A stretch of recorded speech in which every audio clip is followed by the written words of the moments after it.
श्री गणेशाय नमः। जय माता दी। नमस्कार दोस्तों, नवरात्रि एक संस्कृत शब्द है जिसका अर्थ है नवरात्रि। नवरात्रि में माँ दुर्गा की 9 शक्तियों को अलग अलग रूप में पूजा जाता है।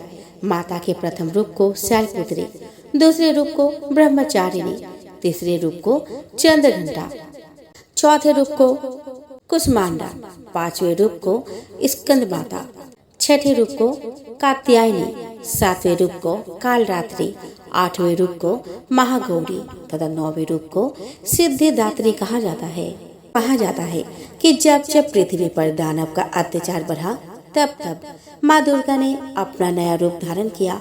विभिन्न कामनाओं के लिए भक्तगण नवरात्रि में माँ दुर्गा के 9 स्वरूपों का आराधना और पूजन करते हैं।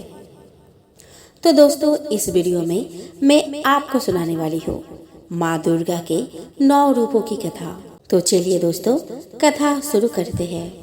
दोस्तों, कलश स्थापना के साथ ही नवरात्रि के पहले दिन दुर्गा जी के प्रथम रूप माँ शैलपुत्री की उपासना की जाती है। माँ शैलपुत्री देवी पार्वती का ही स्वरूप है जो सहज भाव से पूजन करने से शीघ्र प्रसन्न हो जाती है और भक्तों को मनोवांछित फल प्रदान करती है।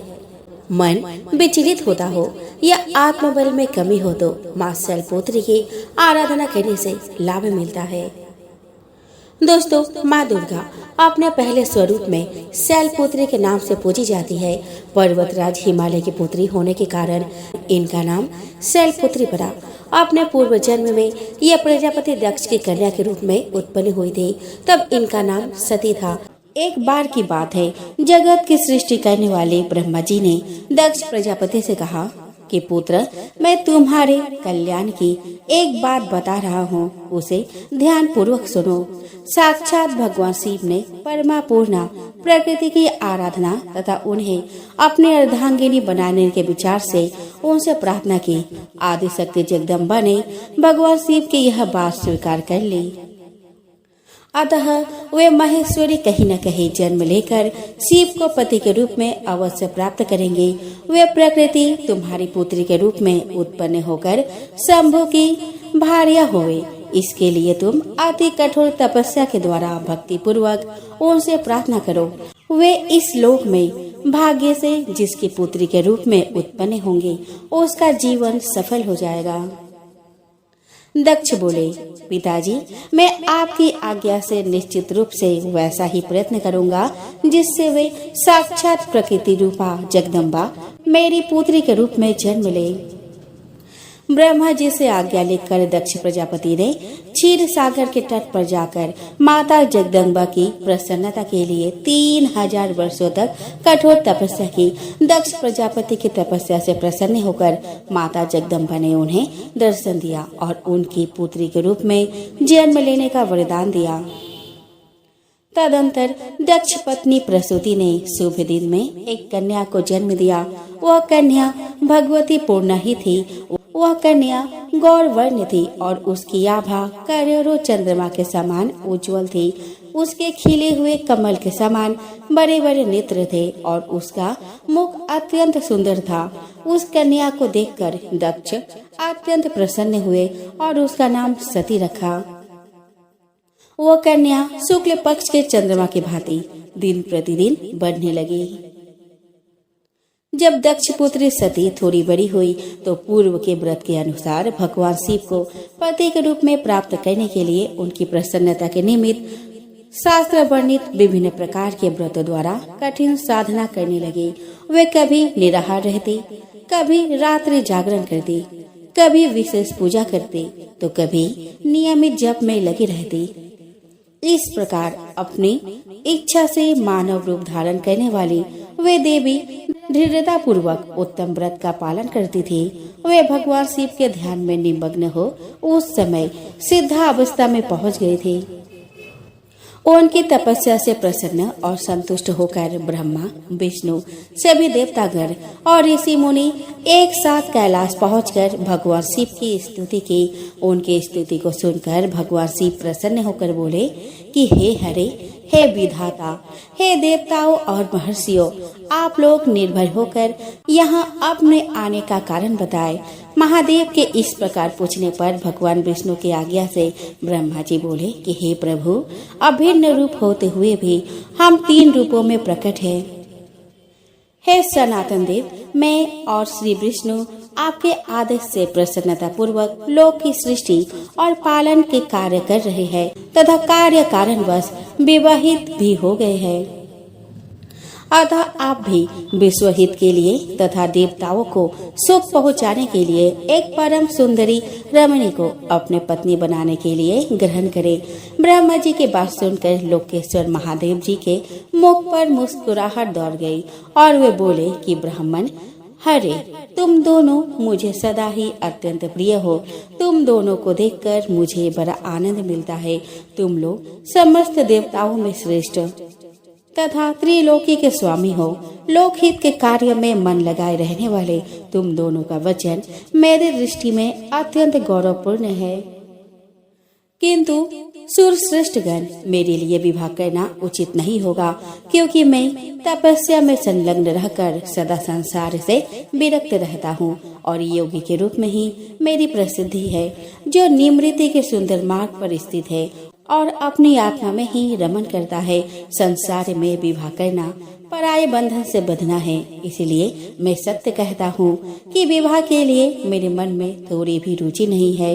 तथापि जगत के हित के लिए तुमने जो कुछ कहा है उसे मैं करूँगा।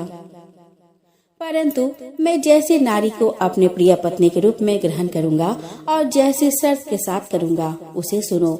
जो नारी मेरे तेज के विभाग पूर्वक ग्रहण कर सके, जो योगिनी तथा इच्छा अनुसार रूप धारण करने वाली हो, जब मैं योग में तत्पर रहूं तब उसे भी योगिनी बनकर रहना होगा।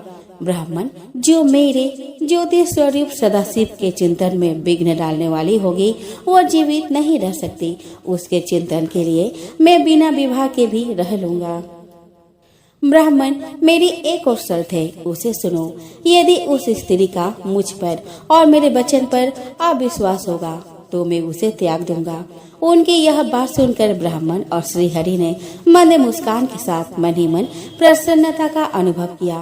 फिर ब्रह्मा जी बोले कि हे महेश्वर, आपने जैसे नारी की खोज आरंभ की है, वैसे ही स्त्री के विषय में आपको बताता हूँ। आदि शक्ति जगदम्बा ने जगत का कार्य सिद्ध करने के लिए भिन्न भिन्न रूपों में प्रकट हुई है। प्रभु सरस्वती और लक्ष्मी, ये दोनों रूप धारण करके वे पहले ही यहाँ आ चुकी है। इनमें लक्ष्मी तो श्री हरि विष्णु के प्राण वल्लभा हो गई है और सरस्वती मेरी। अब वे आदि शक्ति तीसरा रूप धारण करके प्रकट हुई है। प्रभु, लोकहित का कार्य करने की इच्छा वाली देवी शिवा दक्ष पुत्री के रूप में अवतीर्ण हुई है। उनका नाम सती है और वे सब प्रकार से आपके ही योग्य है। महातेजस्विनी सती आपको पति रूप में प्राप्त करने के लिए दृढ़ता पूर्वक कठोर व्रत का पालन करते हुए तपस्या कर रही है। महेश्वर, आप उन्हें वर देने के लिए जाइए और सती को उनकी तपस्या के अनुरूप वर देकर उनके साथ विवाह कीजिए। हे शंकर, भगवान विष्णु, मेरी तथा इन सभी देवताओं की यही इच्छा है। तब भक्त वत्सल्य भगवान शिव ने हंसकर कहा, बहुत अच्छा, ऐसा ही होगा। उनके ऐसा कहने पर सभी भगवान शिव से आज्ञा लेकर अपने अपने स्थान को लौट गए। उधर सती ने आश्विन मास के शुक्ल पक्ष की अष्टमी तिथि को उपवास करके भक्ति भाव से परमेश्वर शिव का पूजन किया। इस प्रकार नंदा व्रत पूर्ण होने पर नवमी तिथि को ध्यान मग्न हुई सती को भगवान शिव ने प्रत्यक्ष दर्शन दिए और उन्हें मनोवांछित वर प्रदान करके कैलाश लौट गए। इसके बाद भगवान शिव के स्मरण करने पर ब्रह्मा जी कैलाश पहुँचे और शिव जी की आज्ञा से विवाह का प्रस्ताव लेकर प्रजापति दक्ष के पास पहुँचे। प्रजापति दक्ष को इस विवाह का प्रस्ताव सुनकर अपार हर्ष हुआ और उन्होंने प्रसन्नता पूर्वक इस विवाह की स्वीकृति दे दी। तत्पश्चात वैवाहिक विधि से बड़े धूमधाम के साथ चैत्र मास के शुक्ल पक्ष की त्रयोदशी तिथि को भगवान शिव और देवी सती का विवाह हुआ। विवाह के बाद भगवान शिव प्रथम गरुड़ और अपनी पत्नी सती के साथ कैलाश आ गए और वहां आनंदित होकर दक्ष कन्या सती के साथ विहार करने लगे। एक समय तीनों लोक में विचरने वाले भगवान रुद्र सती के साथ बैल पर आरूढ़ होकर भ्रमण कर रहे थे। घूमते घूमते वे दंडकारण्य में आए। वहाँ उन्होंने लक्ष्मण सहित श्री राम को देखा, जो रावण द्वारा छल से हरी गई अपनी प्यारी पत्नी सीता की खोज कर रहे थे। वे हा सीते ऐसा पुकारते हुए जहाँ तहाँ देखते और बारंबार रोते।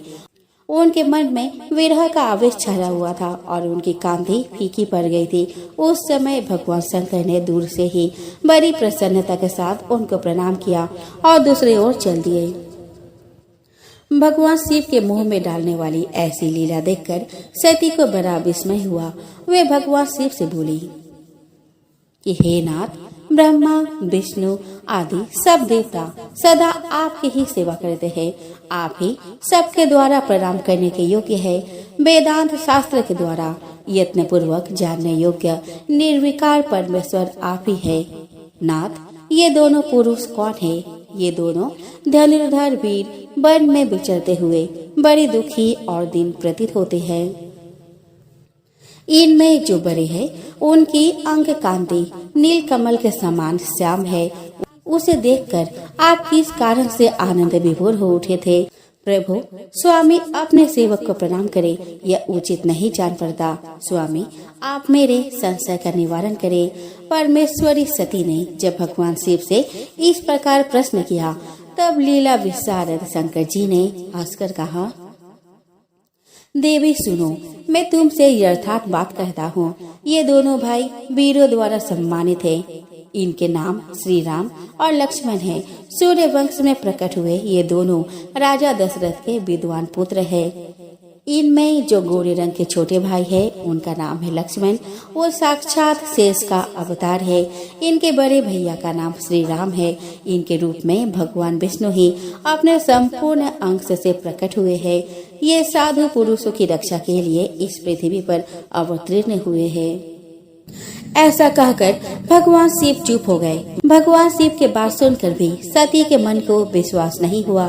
सती के मन में मेरी बात पर विश्वास नहीं है, यह जानकर लीला विशारद शंभु बोले कि देवी, मेरी बात सुनो। यदि तुम्हारे मन में मेरे कथन पर विश्वास नहीं है तो तुम वहां जाकर अपने ही बुद्धि से श्री राम की परीक्षा कर लो। तब तक मैं इस बरगद के नीचे खड़ा हूँ। भगवान शिव की आज्ञा से सती वहां गई और मन ही मन सोचने लगी कि मैं श्री राम की परीक्षा कैसे करूं। मैं सीता का रूप धारण करके उनके समीप जाती हूँ। यदि वे साक्षात विष्णु है तो मुझे पहचान लेंगे, अन्यथा वे मुझे नहीं पहचान पाएंगे। ऐसा विचार करके सती सीता बनकर प्रभु श्री राम के पास गई। सती को सीता के रूप में सामने आई देखकर श्री राम सब कुछ जान गए और हंसते हुए उन्हें नमस्कार करके बोले, सती जी, आपको नमस्कार है। भगवान शंभु कहाँ गए हैं? आप अकेले इस वन में क्यों आई है?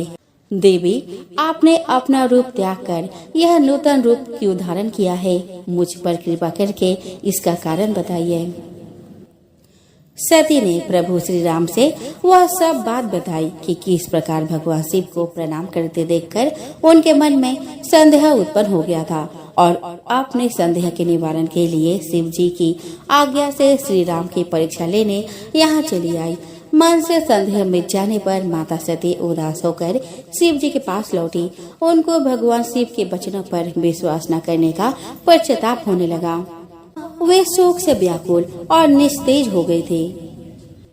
सती को दुखी देखकर भगवान हरि ने उनका कुशल समाचार पूछा और प्रेम पूर्वक कहा, तुमने किस प्रकार परीक्षा ली?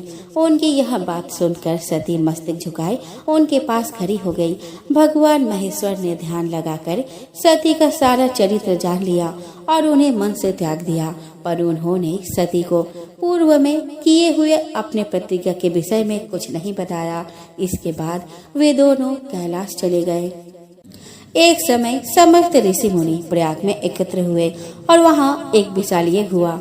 उस यज्ञ में ब्रह्मा जी, सनकादि ऋषिगण, नारद मुनि, देवता और ब्रह्मज्ञानी संत भी पधारे थे। वहाँ अनेक प्रकार के उत्सवों के साथ ज्ञान चर्चा और शास्त्रार्थ हो रहे थे। उसी समय देवी सती तथा प्रथम गणों के साथ भगवान शिव भी वहां आ पहुँचे। भगवान शिव को आया देखकर सभी ने भक्ति भाव के साथ उनकी स्तुति की और उनकी उचित आसन प्रदान किया। फिर शिव जी की आज्ञा पाकर सब लोग प्रसन्नता पूर्वक यथास्थान बैठ गए। इसी बीच प्रजापति दक्ष, जो बड़े तेजस्वी थे, अचानक घूमते हुए वहां आए और ब्रह्मा जी को प्रणाम करके उनकी आज्ञा लेकर वहां बैठ गए। दक्ष उन दिनों समस्त ब्रह्मांड के अधिपति बनाए गए थे, अतः सबके द्वारा सम्मानित थे, पर अपने इस गौरवपूर्ण पद को लेकर उनके मन में बड़ा अहंकार था, क्योंकि वे तत्व ज्ञान से शून्य थे।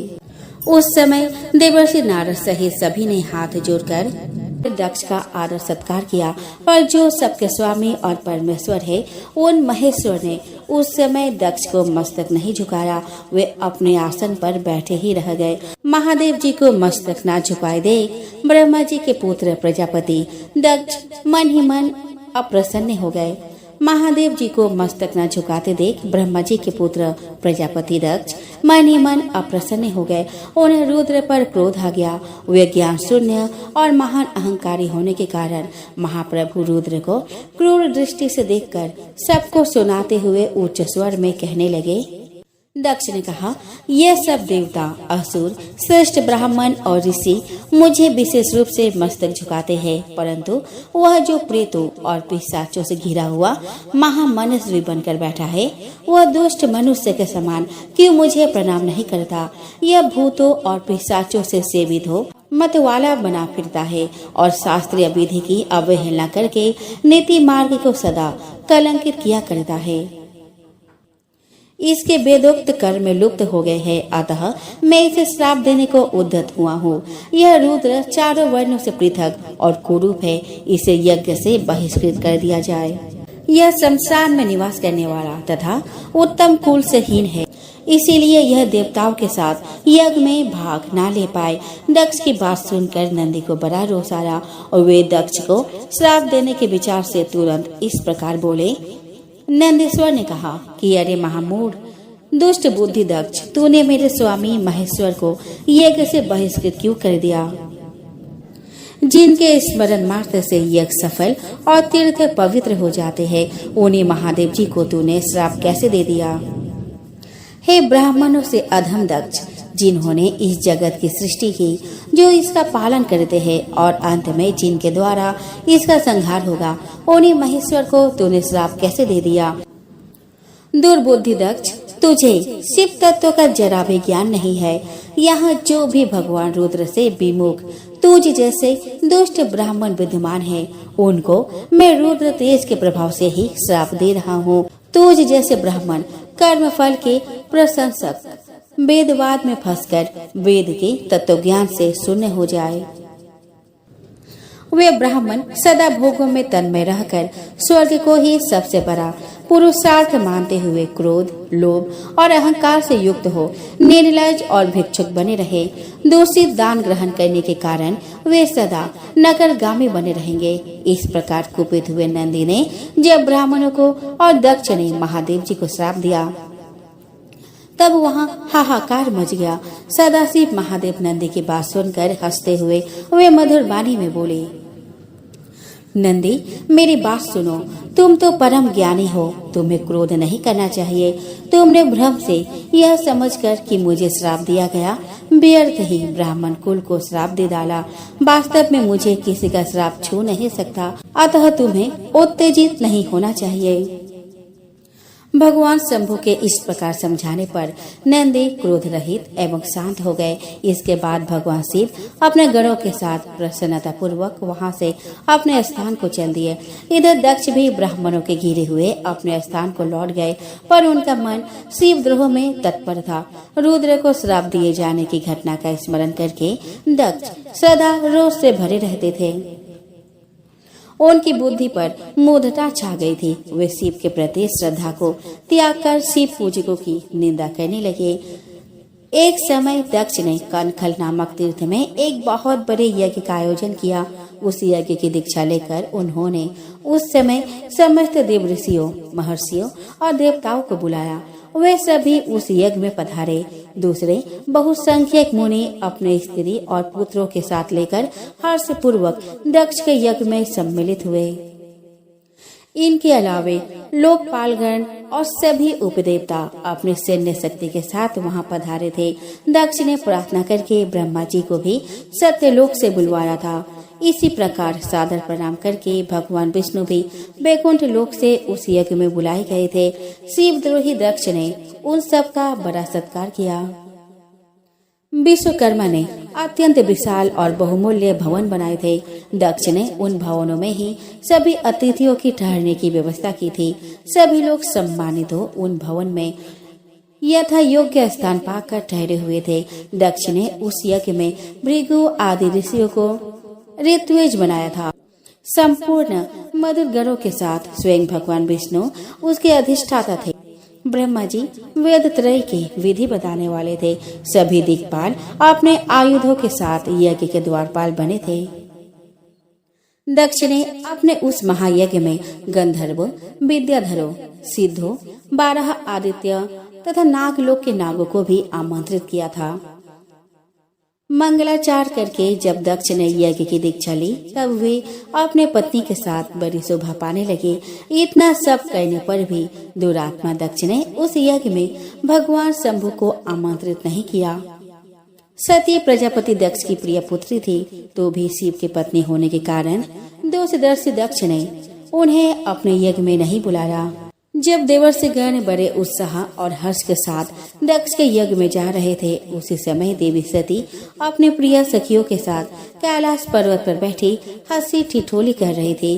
प्रसन्नता पूर्वक क्रीड़ा में लगी हुई देवी सती ने उस समय रोहिणी के साथ दक्ष यज्ञ में जाते हुए चंद्रमा को देखा।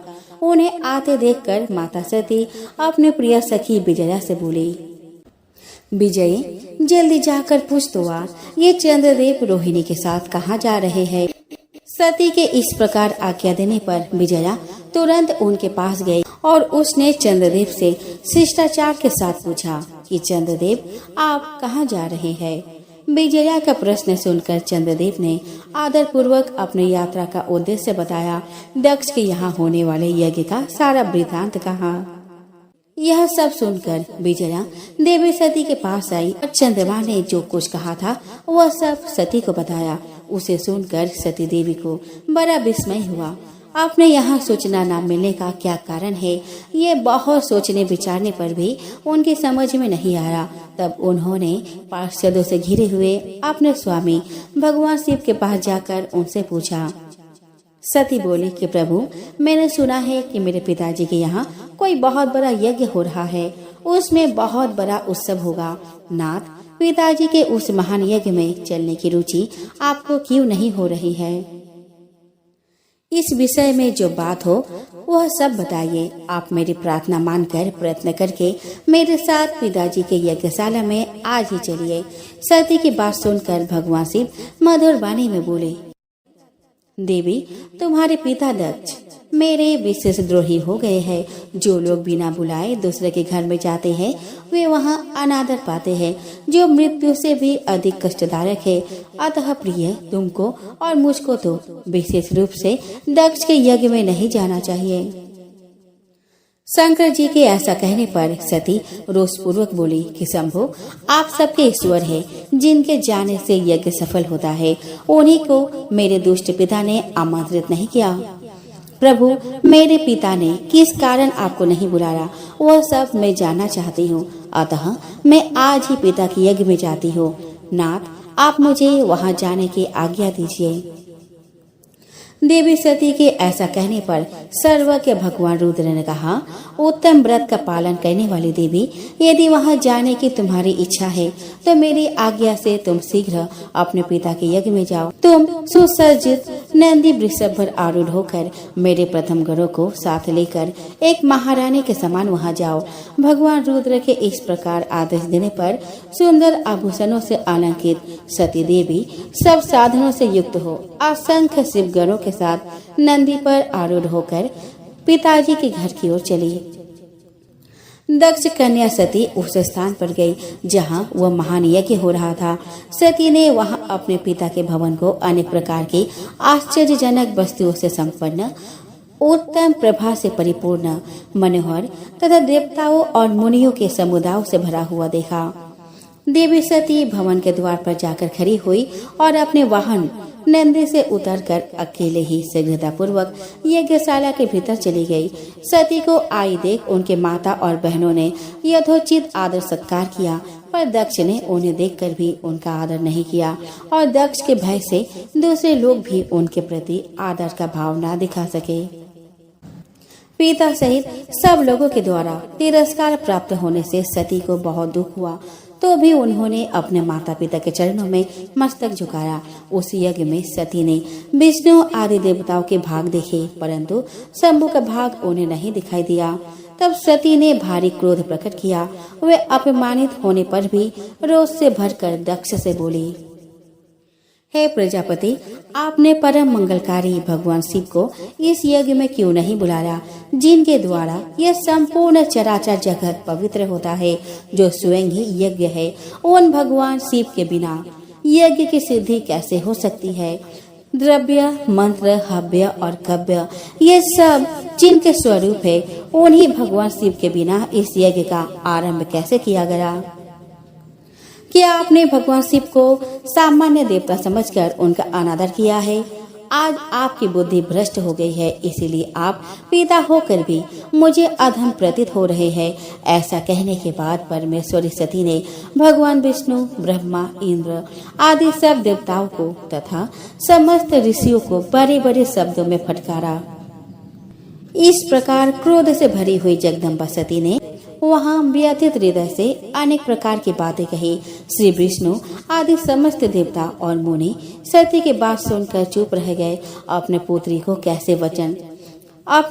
के वैसे वचन सुनकर कुपित हुए दक्ष ने सती की और क्रूर दृष्टि से देखते हुए कहा कि भद्रे, इस समय यहाँ तुम्हारा कोई काम नहीं है, तुम ठहरो या जाओ, यह तुम्हारी इच्छा पर निर्भर है। समस्त विद्वान जानते हैं कि तुम्हारे पति शिव अमंगल स्वरूप है, वे कुलीन भी नहीं है, वेद से बहिष्कृत और भूतों प्रेतों के स्वामी है।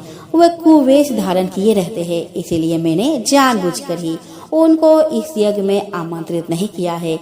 मैंने ब्रह्मा जी के कहने से उनके साथ तुम्हारा विवाह कर दिया था, अतः तुम क्रोध छोड़कर शांत हो जाओ। तुम इस यज्ञ में आ ही गई हो तो स्वयं अपना भाग ग्रहण करो। दक्ष के ऐसे कहने पर उनकी त्रिभुवन पूजित पुत्री सती का रोष और भी बढ़ गया। वे मन ही मन सोचने लगी, अब मैं शंकर जी के पास कैसे जाऊं? अगर मैं उनके पास गई तो उन्होंने यहाँ का समाचार पूछा तो मैं उन्हें क्या उत्तर दूंगी? यह सोचकर लंबी सांस खींचकर सती ने अपने पिता से कहा, जो महादेव जी का निंदा करता है अथवा जो उनकी होती हुई निंदा को सुनता है, वे दोनों नरकगामी बनते हैं। अतः पिताजी, मैं जलती हुई अग्नि में प्रवेश करके अपने इस शरीर को त्याग दूंगी। अपने स्वामी का अनादर सुन, अब मुझे इस जीवन की रक्षा से क्या प्रयोजन? सती को अपने वहाँ आने के कारण बड़ा पश्चाताप हुआ। उन्होंने व्यथित चित्त से भगवान शंकर के वचन का स्मरण किया। फिर कुपित होकर विष्णु आदि समस्त देवताओं और मुनियों से भी निडर होकर दक्ष प्रजापति से बोली, तात, तुम भगवान शिव के निंदक हो, इसके लिए तुम्हें पश्चाताप होगा।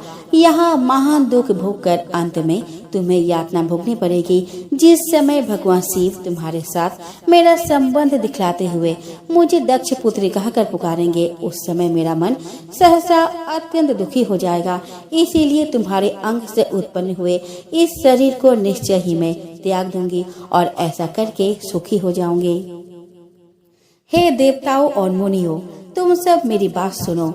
तुम सब लोग मूढ़ हो, क्योंकि शिव की निंदा और कलह तुम्हें प्रिय है। अतः भगवान हर्ष से तुम्हें इस कुकर्म का पूरा पूरा दंड मिलेगा। दक्ष और देवताओं से ऐसा कहकर सती देवी चुप हो गई और मन ही मन अपने प्राण वल्लभ शंभु का स्मरण करने लगी। मौन हुए सती देवी अपने पति का सादर स्मरण करके शांत चित होकर उत्तर दिशा में भूमि पर बैठ गई। उन्होंने विधि पूर्वक जल का आचमन करके वस्त्र ओढ़ लिया और पवित्र भाव से आंखें मूंद कर पति का चिंतन करते हुए वे योग मार्ग में स्थित हो गई। इस प्रकार दक्ष पर कुपित हो सहसा अपने शरीर को त्यागने की इच्छा से सती ने अपने संपूर्ण शरीर में योग मार्ग के अनुसार वायु और अग्नि को धारण किया।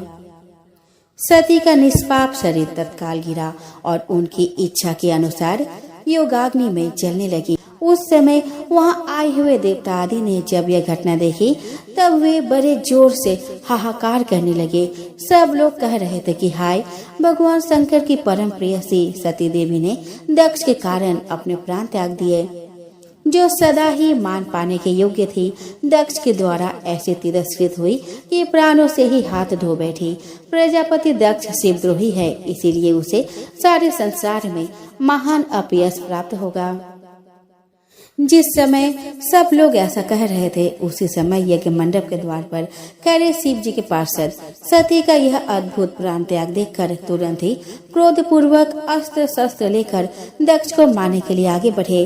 उन आक्रमणकारी शिव के पार्षदों के वेग को देखकर भृगु ऋषि ने यज्ञ में विघ्न डालने वाले का नाश करने के उद्देश्य से मंत्रों द्वारा यज्ञ कुंड में आहुति दी।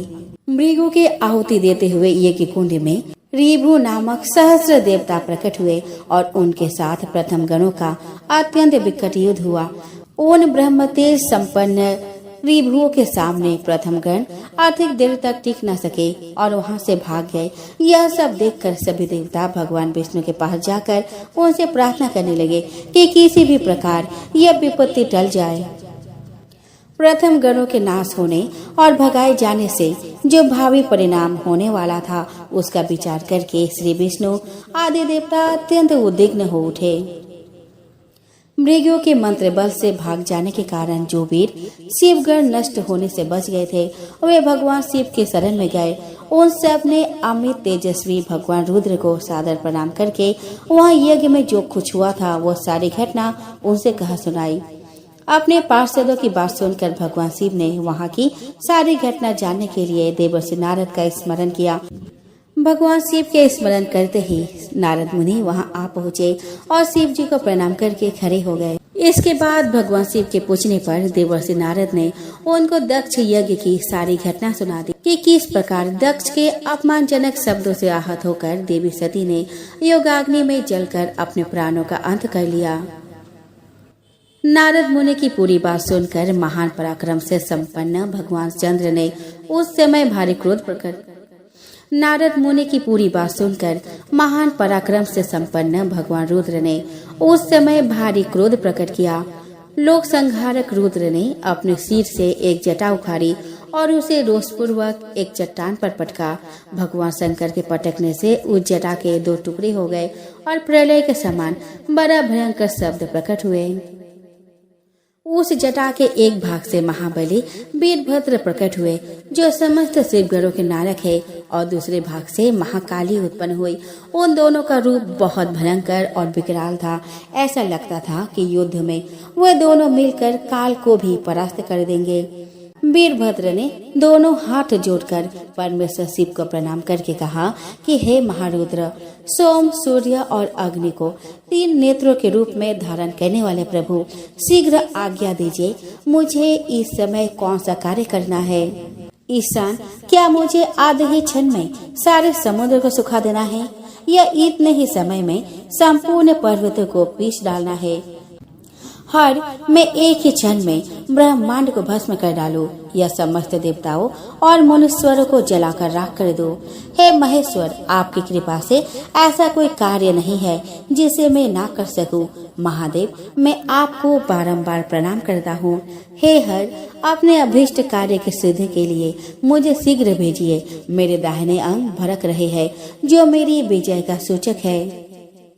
वीरभद्र की बात सुनकर भगवान शिव बहुत संतुष्ट हुए और बोले, मेरे पार्षदों में श्रेष्ठ वीरभद्र ब्रह्मा जी का पुत्र दक्ष बड़ा दुष्ट है। उस मूर्ख को बड़ा घमंड हो गया है, अतः इन दिनों वह मेरे विशेष रूप से विरोध करने लगा है। दक्ष इस समय एक यज्ञ कर रहा है तुम वहाँ जाकर बंधु बांधव सहित दक्ष को मार डालो और यज्ञ को नष्ट कर दो।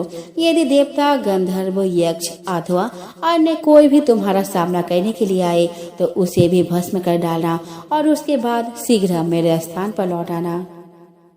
काल के भी शत्रु तथा सबके ईश्वर भगवान रुद्र रोष से लाल आंखें किए वीरभद्र से ऐसा कहकर चुप हो गए। तब वीरभद्र भगवान शिव को प्रणाम करके वहां से दक्ष के यज्ञ मंडप की ओर चले। उनके साथ असंख्य तेजस्वी शिवगणों की सेना थी। वे सब वीरभद्र को आगे करके दक्ष के यज्ञ मंडप में पहुँचे। उस समय देवताओं के साथ शिवगणों का घोर युद्ध आरंभ हो गया। उसमें सारे देवता पराजित हुए और इधर उधर भागने लगे। दक्ष यज्ञ की रक्षा का भार लेने के कारण न चाहते हुए भी भगवान विष्णु को वीरभद्र के साथ युद्ध करना पड़ा। वीरभद्र के समक्ष भगवान विष्णु के समस्त अस्त्र शस्त्रों के साथ सुदर्शन चक्र भी निस्तेज हो गया। तब भगवान विष्णु वहां से अंतर्ध्यान हो गए। भगवान विष्णु को वहां से जाते देख ब्रह्मा जी, ऋषि मुनि, देवतागण और लोकपाल आदि भी वहां से अपने लोकों को प्रस्थान कर गए। ब्रह्मा जी के पुत्र दक्ष भयभीत होकर छिप गए थे। तब वीरभद्र ने उनका पता लगाकर उन्हें बलपूर्वक पकड़ लाए और उनका सिर काटकर अग्नि कुंड में डाल दिया। वीरभद्र दक्ष और उनके यज्ञ का विध्वंस करके तुरंत ही वहां से कैलाश पर्वत चले गए। वीरभद्र दक्ष और उनके यज्ञ का विध्वंस करके तुरंत ही वहां से कैलाश पर्वत चले गए। वीरभद्र को कार्य पूरा करके आया देख परमेश्वर शिव बहुत संतुष्ट हुए और उन्होंने वीरभद्र को शिवगणों का अध्यक्ष बना दिया।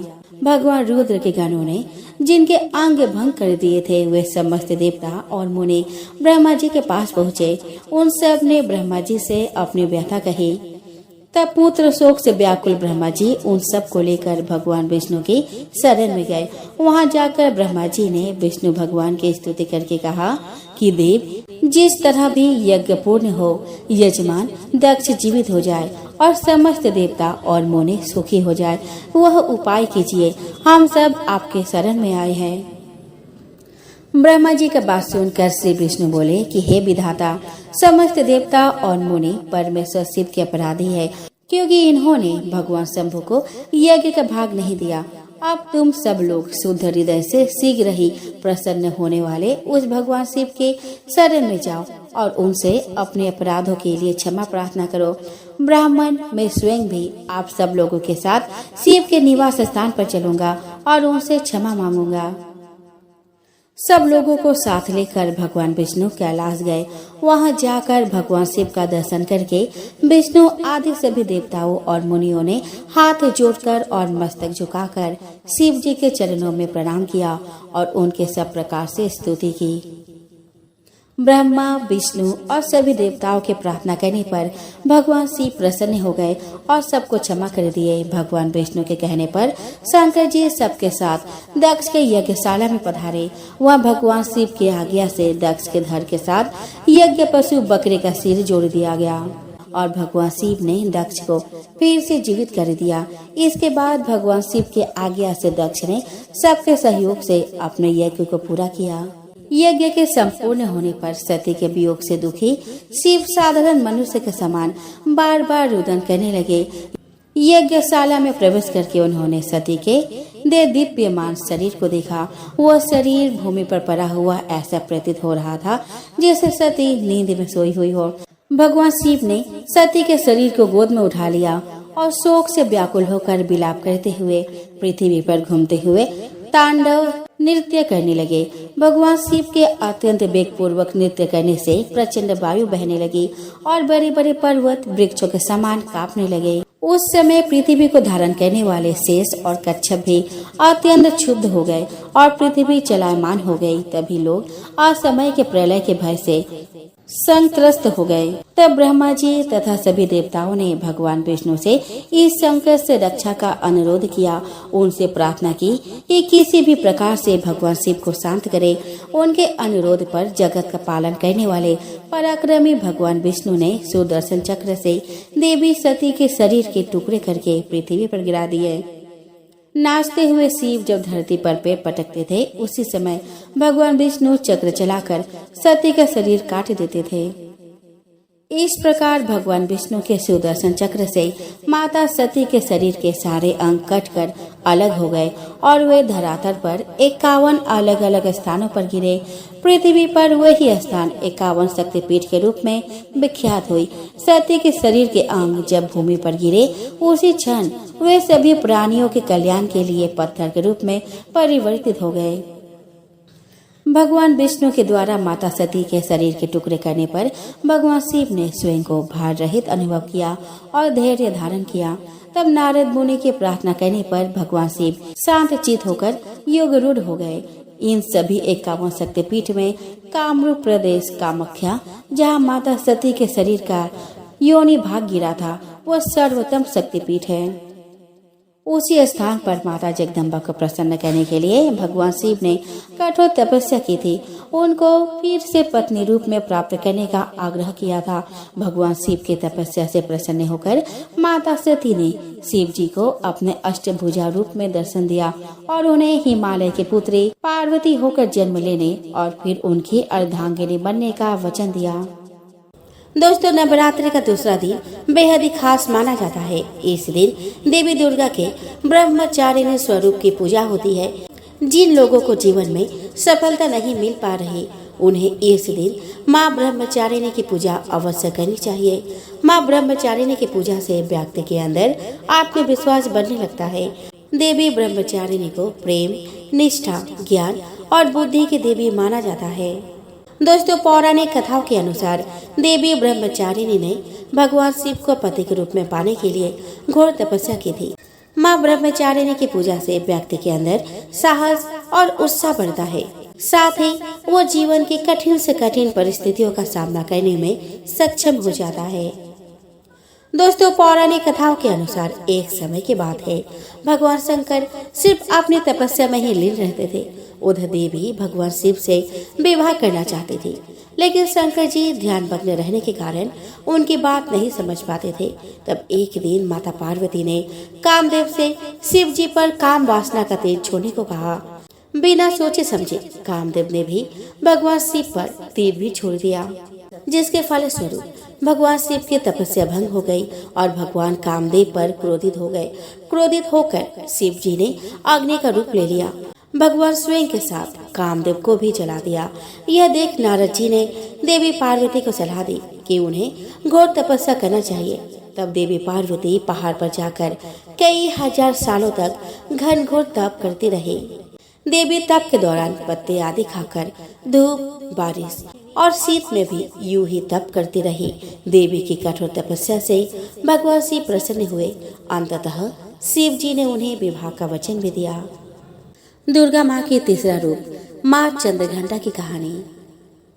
दोस्तों, चंद्रघंटा का अर्थ है चांद की तरह चमकने वाली। नवरात्रि के तीसरे दिन माँ चंद्रघंटा का पूजन किया जाता है, जिनके मस्तक पर घंटे के आकार का अर्धचंद्र होता है। चंद्रघंटा माँ के 10 हाथ है, जिनमें कमल का फूल, कमंडल, त्रिशूल, गदा, तलवार, धनुष और बाण है। एक हाथ आशीर्वाद तो दूसरा अभय मुद्रा में रहता है। शेष बचा एक हाथ वे अपने हृदय पर रखती है। माता का यह प्रतीक रत्न जड़ित आभूषणों से सुशोभित है और गले में सफेद फूलों की माला शोभित है। इन देवी का वाहन बाघ है। माता का घंटा असुरों को भय प्रदान करने वाला होता है और वही इससे भक्तों को सांसारिक कष्टों से मुक्ति मिलती है। माता का यह स्वरूप हमारे मन को नियंत्रित रखता है। दोस्तों, देवताओं और असुरों के बीच लंबे समय तक युद्ध चला। महिषासुर असुरों का राजा था और इंद्र देवताओं के।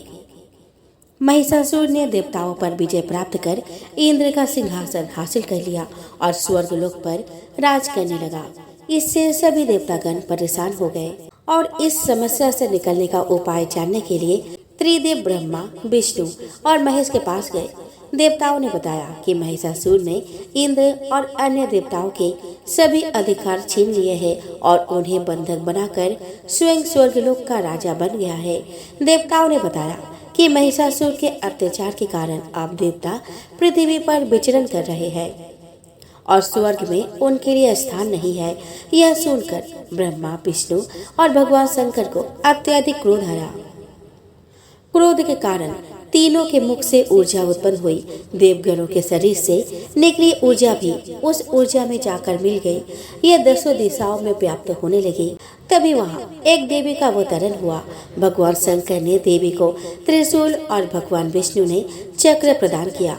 इसी प्रकार अन्य देवी देवताओं ने भी माता के हाथों में अस्त्र शस्त्र सजा दिए। इंद्र ने भी अपना ब्रज और ऐरावत हाथी से उतरकर एक घंटा दिया। सूर्य ने अपना तेज और तलवार दिया और सवारी के लिए शेर दिया। देवी अब महिषासुर से युद्ध करने के लिए पूरी तरह से तैयार थी। उनका विशालकाय रूप देखकर महिषासुर यह समझ गया कि अब उसका काल आ गया है। महिषासुर ने अपनी सेना को देवी पर हमला करने को कहा। अन्य दैत्य और दानव के दल भी युद्ध में कूद पड़े। देवी ने एक ही झटके में ही दानवों का संहार कर दिया। इस युद्ध में महिषासुर तो मारा ही गया, साथ में अन्य बड़े दानव और राक्षसों का संहार कर दिया। इस तरह माँ ने सभी देवताओं को असुरों से अभयदान दिलाया। दोस्तों, माँ चंद्रघंटा शुक्र ग्रह का देवी मानी जाती है। नवरात्रि के तीसरे दिन चंद्रघंटा माँ की पूजा अर्चना करने वाले जातकों की जन्म पत्री में शुक्र दोष समाप्त होता है। माँ दुर्गा के चौथे रूप माँ कुष्मांडा की कथा। कुष्मांडा शब्द दो शब्दों यानी कुसुम मतलब फूल के समान हंसी और आंडा का अर्थ है ब्रह्मांड, अर्थात वो देवी जिन्होंने अपने फूल सी मंद मुस्कान से पूरे ब्रह्मांड को अपने गर्भ में उत्पन्न किया है। कहा जाता है कि जब सृष्टि की अस्तित्व नहीं था तब कुसुमा देवी ने ब्रह्मांड की रचना की थी, इसीलिए उन्हें सृष्टि की आद्य शक्ति के रूप में जाना जाता है। कुष्मांडा माता का रूप बहुत ही शांत, सौम्य और मोहक माना जाता है। इनकी 8 भुजाएं हैं, इसीलिए इनको अष्टभुजा भी कहते हैं। इनके 7 हाथों में कमंडल, धनुष, बाण, फल, पुष्प, अमृत, कलश, चक्र, गदा है। 8वां हाथ में सभी सिद्धि को देने वाला जप की माला है। कुष्मांडा माता का वाहन सिंह है। कुष्मांडा माँ सूर्य से संबंधित दोषों को ठीक करती है। जिन जातकों की कुंडली में सूर्य नीच का हो उन्हें माँ कुष्मांडा की पूजा से लाभ होता है। तो चलिए दोस्तों, हम श्रवण करें माँ कुष्मांडा की कथा। दोस्तों, पौराणिक कथा के अनुसार जब सृष्टि नहीं थी, चारों तरफ अंधकार ही अंधकार था, तब इसी देवी ने अपने ईसत हास्य से ब्रह्मांड की रचना की थी। इसीलिए इसे सृष्टि के आदि स्वरूपा, ये आदि शक्ति कहा गया है। इसी देवी के वास सूर्य मंडल के भीतर लोक में है। सूर्य लोक में रहने की शक्ति केवल इन्हीं में है, इसीलिए इनके शरीर की कांति और प्रभाव सूर्य की भांति ही दीप्यमान है। इनके ही तेज से 10 दिशाएं आलोकित है। ब्रह्मांड की सभी वस्तुओं और प्राणियों में इन्हीं का तेज व्याप्त है। अचंचल और पवित्र मन से नवरात्रि के चौथे दिन इस देवी की पूजा आराधना करना चाहिए। इससे भक्तों के रोगों और शोकों का नाश होता है तथा उसे आयु, यश, बल और आरोग्य प्राप्त होता है। ये देवी अत्यल्प सेवा और भक्ति से भी प्रसन्न होकर आशीर्वाद देती है। सच्चे मन से पूजा करने वालों को सुगमता से परम पद प्राप्त होता है। विधि विधान से पूजा करने पर भक्त को कम समय में ही कृपा का सुप्रभाव अनुभव होने लगता है। ये देवी आधियों व्याधियों से मुक्त करती है और उसे सुख, समृद्धि और उन्नति प्रदान करती है। अंततः इस देवी की उपासना में भक्तों को सदैव तत्पर रहना चाहिए। नवरात्रि के चौथे दिन माँ कुष्मांडा की पूजा अर्चना की जाती है। माँ स्कंद माता की कथा। माँ स्कंद माता नाम 2 शब्दों से मिलकर बनता है, स्कंद और माता। स्कंद भगवान कार्तिकेय का दूसरा नाम है। कार्तिकेय भगवान शिव और माता पार्वती के पुत्र है, इसीलिए स्कंद माता का अर्थ है कार्तिकेय की माता। इनके विग्रह में भगवान स्कंद कुमार कार्तिकेय बाल रूप में इनकी गोद में विराजित है। इस देवी की 4 भुजाएं हैं। ये दाई तरफ की ऊपर वाली भुजा से स्कंद को गोद में पकड़े हुए है। नीचे वाली भुजा में कमल का पुष्प है। बाई तरफ ऊपर वाली भुजा में वरद मुद्रा में है और नीचे वाली भुजा में कमल पुष्प है। इनका वर्ण एकदम शुभ्र है। ये कमल के आसन पर विराजमान रहती है, इसीलिए इन्हें पद्मासना भी कहा जाता है। सिंह इनका वाहन है। यह बुध ग्रह की देवी है। जो जातक स्कंद माता की पूजा अर्चना करते हैं, उनकी कुंडली में बुध ग्रह की स्थिति मजबूत होती है। तो चलिए दोस्तों, हम श्रवण करें माँ स्कंद माता की कथा। तो दोस्तों, कुमार कार्तिकेय की रक्षा के लिए जब माता पार्वती क्रोधित होकर आदिशक्ति रूप में प्रकट हुई, तब इंद्र भय से कांपने लगे। इंद्र अपने प्राण बचाने के लिए देवी से क्षमा याचना करने लगे। कुमार कार्तिकेय का एक नाम स्कंद भी है। इसीलिए माता को मनाने के लिए इंद्र देवताओं सहित स्कंद माता के नाम से देवी की स्तुति करने लगे और उनका इसी रूप में पूजन किया। इस समय से ही देवी अपने 5वें स्वरूप में स्कंद माता के रूप में जानी गई और नवरात्रि के 5वें दिन इनकी पूजा का विधान तय हो गया। शास्त्रों में इसका काफी महत्व बताया गया है। इनकी उपासना से भक्त की सारी इच्छाएं पूरी हो जाती है, भक्त को मोक्ष मिलता है। सूर्य मंडल की अधिष्ठात्री देवी होने के कारण इनका उपासक अलौकिक तेज और कांतिमय हो जाता है। अतः मन को एकाग्र रखकर और पवित्र रखकर इस देवी की आराधना करने वाले साधक या भक्त को भव सागर पार करने में कठिनाई नहीं आती है। उनकी पूजा से मोक्ष का मार्ग सुलभ होता है। यह देवी विद्वानों और सेवकों को पैदा करने वाली शक्ति है, यानी चेतना का निर्माण करने वाली। कहते हैं कालिदास द्वारा रचित रघुवंश महाकाव्य और मेघदूत रचनाएं स्कंद माता की कृपा से ही संभव हुई। दोस्तों, माता दुर्गा का छठा रूप है माँ कात्यायनी का। कात्याय गोत्र के महर्षि कात्यायन के यहाँ पुत्री रूप में जन्म लेने से इनका नाम कात्यायनी पड़ा। दिव्यता की अति गुप्त रहस्य एवं शुद्धता का प्रतीक यह देवी मनुष्य के आंतरिक सूक्ष्म जगत से नकारात्मकता का नाश कर सकारात्मकता प्रदान करती है। 4 भुजाओं वाली देवी के इस रूप का वर्ण सुनहरा और चमकीला है। रत्न आभूषण से अलंकृत देवी कात्यायनी का वाहन खूंखार सिंह है, जिनकी मुद्रा तुरंत झपट पड़ने वाली होती है। ऊपर वाली दाई भुजा से माता की ऊपर वाली भुजा अभय मुद्रा में होती है तथा नीचे वाली बर मुद्रा में होती है। बाई तरफ की ऊपरी भुजा से उन्होंने चंद्रहास तलवार धारण की है, तो नीचे वाली हाथ में कमल का पुष्प पकड़े रहती है। एकाग्रता से माता की पूजा करने वाले को धर्म, अर्थ, काम और मोक्ष की प्राप्ति होती है। माता की उपासना कर शहद का भोग लगाए, जिससे जीवन में खुशहाली, यौवन और संपन्नता बनी रहती है। माँ कात्यायनी बृहस्पति ग्रह की स्वामिनी मानी गई है। कात्यायनी देवी की पूजा करने से बृहस्पति ग्रह से संबंधित दोष समाप्त होते हैं।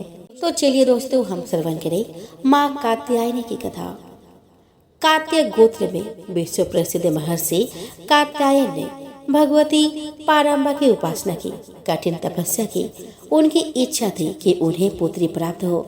माँ भगवती ने उनके घर पुत्री के रूप में जन्म लिया, इसीलिए यह देवी कात्यायनी कहलाई। इनका गुण शुद्ध कार्य है, इसीलिए इस वैज्ञानिक युग में कात्यायनी का महत्व सर्वाधिक हो जाता है। इनकी कृपा से ही सारे कार्य पूरे हो जाते हैं। ये वैद्यनाथ नामक स्थान पर प्रकट होकर पूजी गई। माँ कात्यायनी अमोघ फलदायिनी है। भगवान कृष्ण को पति के रूप में पाने के लिए ब्रज की गोपियों ने इन्हीं की पूजा की थी। यह पूजा कालिंदी यमुना के तट पर की गई थी, इसीलिए यह ब्रज मंडल की अधिष्ठात्री देवी के रूप में प्रतिष्ठित है। माँ कात्यायनी शत्रु हंता है, इसीलिए इनकी पूजा करने से शत्रु पराजित होते हैं और जीवन सुखमय बनता है। जबकि माँ कात्यायनी की पूजा करने से कुंवारी कन्याओं का विवाह होता है।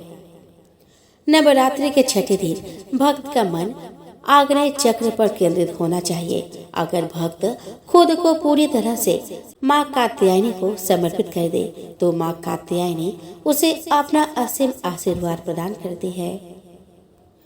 देवी दुर्गा के 7वें रूप माँ कालरात्रि। कालरात्रि, काल अर्थ मृत्यु होता है और रात्रि का अर्थ अंधकार होता है। इस प्रकार कालरात्रि का अर्थ हुआ काल का नाश करने वाली, भय से मुक्ति प्रदान करने वाली देवी कालरात्रि की पूजा हम नवरात्रि के 7वें दिन करते हैं। इनकी पूजा से प्रतिकूल ग्रहों द्वारा उत्पन्न दुष्प्रभाव और बाधाएं भी नष्ट हो जाती है। माता का यह रूप उग्र एवं भयावह है, लेकिन अपने भयावह रूप के बाद भी यह भक्तों को शुभ फल प्रदान करती है। यह देवी काल पर भी विजय प्राप्त करने वाली है। माँ काल रात्रि का वर्ण घोर अंधकार की भांति काला है, बाल बिखरे हुए हैं तथा अत्यंत तेजस्वी 3 नेत्र है। इनके गले में बिजली की चमक जैसी मालाएं भी होती है। माँ के 4 हाथों में से 2 हाथ अभय मुद्रा और वर मुद्रा में होती है और शेष दोनों हाथों में चंद्रहास खड़ग अथवा हसिया एवं नीचे की ओर वज्र होती है। माता के तन का ऊपरी भाग लाल रक्तिम वस्त्र से एवं नीचे का भाग बाघ के चमड़े से ढका रहता है। इनका वाहन गदर यानी गधा होता है। नवरात्रि के 7वें दिन माँ कालरात्रि की पूजा अर्चना की जाती है। माँ कालरात्रि की पूजा करने से शनि दोष समाप्त होता है। तो चलिए दोस्तों, हम श्रवण करें माँ कालरात्रि की कथा। तो दोस्तों, कथा के अनुसार दैत्य शुंभ निशुंभ और रक्तबीज ने तीनों लोकों में हाहाकार मचा रखा था। इससे चिंतित होकर सभी देवतागण शिव जी के पास गए। शिव जी ने देवी पार्वती से राक्षसों का वध करके अपने भक्तों की रक्षा करने को कहा। शिव जी की बात मानकर पार्वती जी ने दुर्गा का रूप धारण किया और शुंभ निशुंभ का वध कर दिया। परंतु जैसे ही दुर्गा जी ने रक्त बीज को मारा, उसके शरीर से निकले रक्त से लाखों रक्त बीज उत्पन्न हो गए। उसे देखकर दुर्गा जी ने अपने तेज से कालरात्रि को उत्पन्न किया। इसके बाद जब दुर्गा जी ने रक्त बीज को मारा तो उसके शरीर से निकलने वाले रक्त को कालरात्रि ने अपने मुख में भर लिया और सबका गला काटते हुए रक्त बीज का वध कर दिया। इनका रूप भले ही भयंकर हो, लेकिन ये सदैव शुभ फल देने वाली है, इसीलिए यह शुभकारी कहलाई। अर्थात इनसे भक्त को किसी भी प्रकार से भयभीत या आतंकित होने की कतई आवश्यकता नहीं है। उनके साक्षात्कार से भक्त पुण्य का भागी बनता है।